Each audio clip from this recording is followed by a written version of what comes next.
I recognize the gentleman from Georgia, Dr. McCormick. Thank you, Mr. Chair. First of all, I think it's great that the Democrats are finally concerned about the border. It's fantastic. I hope more of them join that fight in the future. It's fantastic, especially after 4 years of allowing millions upon millions across the border without any concern until now. When we talk about politicizing the military, I find it also very laughable when, for the first time, if you were to wear a "Make the Military Accountable to the Mission Again" hat, would that be considered political?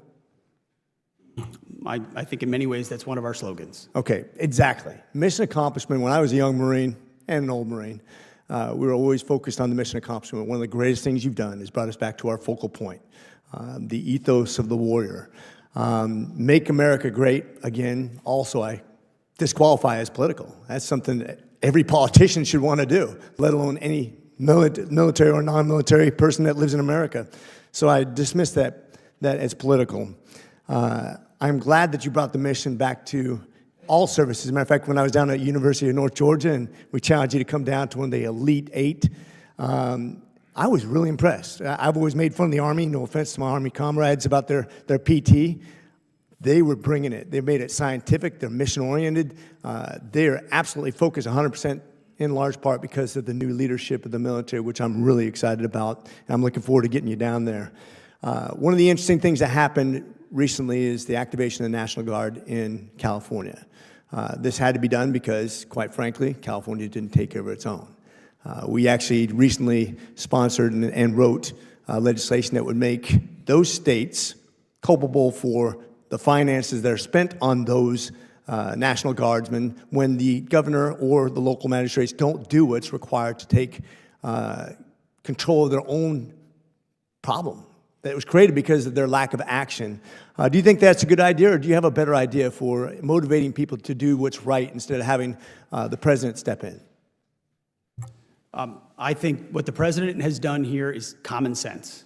If a governor and a mayor will not protect federal law enforcement officers in the execution of their basic functions, then the military, whether it's the National Guard or the Marines, is constitutionally or through statute allowed to come in and provide that security. That's precisely what we've done. The president, unlike in 2020 in Minnesota, when Governor Walz allowed a precinct to burn down, President Trump said that will not happen. We will get in front of this. We will not allow this to cascade. We will protect our law enforcement. And he's provided that clarity and common sense, and we're proud to be on that mission. I'm glad the president stepped in where local Democrats have not stepped up to the plate.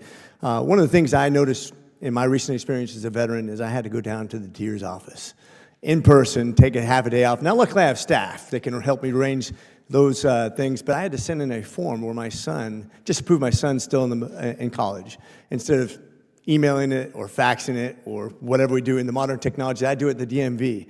I would hope that you and your leadership would help us as veterans make the much more friendly 21st century experience. And I would hope that you would look at that just in your administration. I appreciate you very much. Finally, I want to give you an opportunity to talk about a little bit about Ukraine. One of the things I've said all along is the president's one of the most peaceful presidents there is. When they worry about invasions of foreign countries, this president has avoided war like no other president in modern history. He has actually been very good at foreign relations despite his lack of previous experience. Now he has a lot of, and he did the Abraham Accords. One of the things that I thought would be interesting when we talk about peace from strength, the United States and Europe combined have a $50 trillion GDP. Russia has 2.